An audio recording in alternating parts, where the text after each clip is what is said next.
her hair was copper and her beauty burned, and it warmed me to my soul.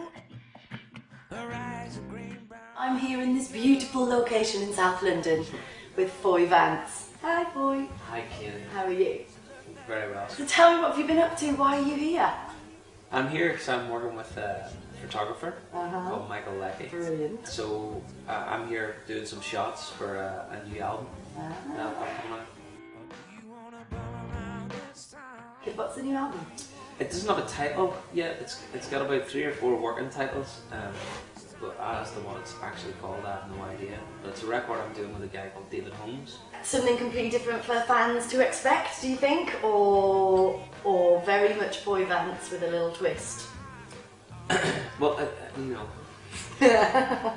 depends on how you what your leader is for that. To me, it's exactly what. It's just you. Yeah, it was completely natural. I mean, it was born out of a natural desire. It was born, you know. I think it probably sounds a lot different than what I've done before. Yeah. But I've always been intrigued by artists that are, you know, that are on a journey. You know what I mean? I'm not really interested in reproducing a sound for any commercial gain, or that's never been my interest. My interest is kind of identifying with the stuff that you're writing, and then being true to what that deserves sonically. You know, so, and I think what this stuff deserves is exactly what David has brought to the table.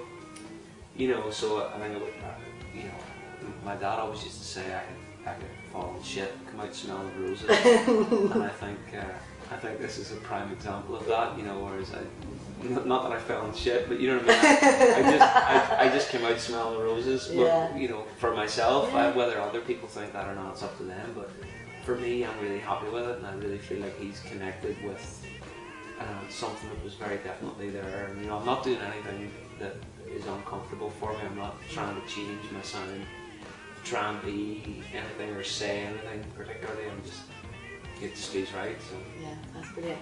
And will you be touring afterwards? Have you got anything planned, or are you kind of gonna again just do that when it comes to it? No, I've got a tour. We're looking to tour sort of more intimate venues in June. Yeah. I did a little tour of the UK and Ireland.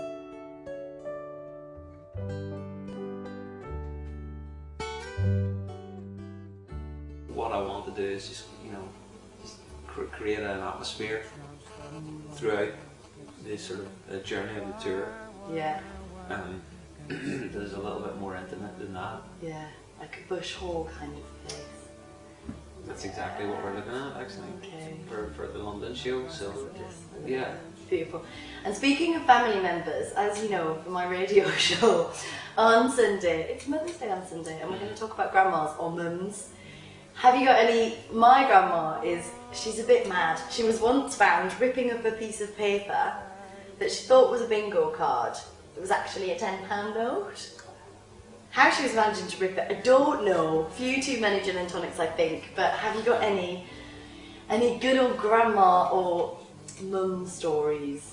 I'm sure I do. I'm sort of more intrigued by this £10 note. Though. I mean, that £10, that could have been the £10 that won the lottery. I know, it's terrible. Like, what are the possibilities in that £10? My granddad was not pleased. But then, you know what? Interestingly, the first thing that springs to mind when you say, you know, a story about your granny is that we used to live in Oklahoma when I was a kid. Okay. So we would communicate. We would obviously write letters and call occasionally, but we would send tapes back and forth to each other.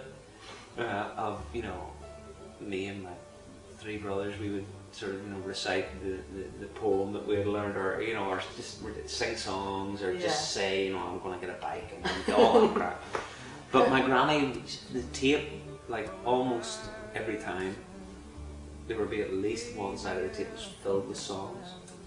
And one time she'd just sing, and my grand was sort of mumbling in the background, a harmony, you know. And that's gorgeous. Yeah, it was beautiful. What kind of songs? It's beautiful to have now. Always hymns. Oh. Always hymns. My granny was a sort of old-fashioned Christian woman. Right. So she would send these tapes, and they would be just filled with hymns.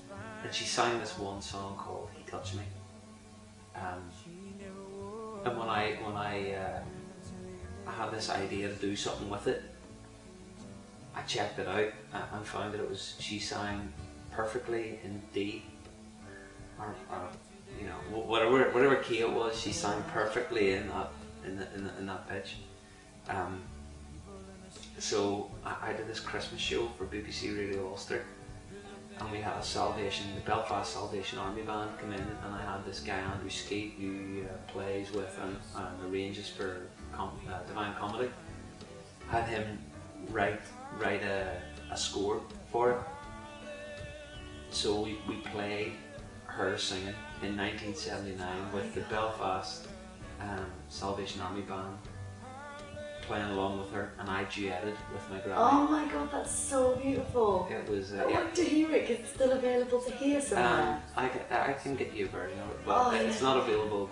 I mean, I should get it up on the site and just give it away or something, but it's not up there yet. But it was I don't know if musically it stands the test of time, but for me personally, it was. You know, I was in bits afterwards. Yeah. Oh, that sounds beautiful. Yeah, it was really beautiful. Foy Vance, thank you so much. You are going to do a little song for us, aren't you? For sure, Have you decided what it is yet? I have no idea what it is, but I will figure that out by the time I get the guitar.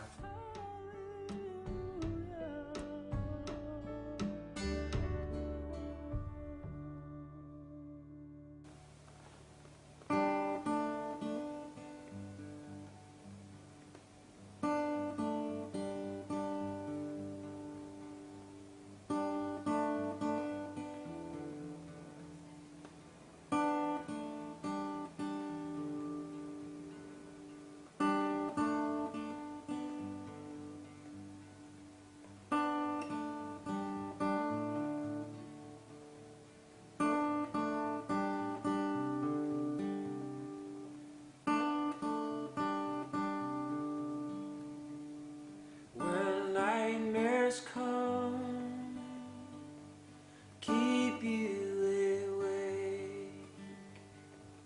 Baby, close your eyes, I'll take the way.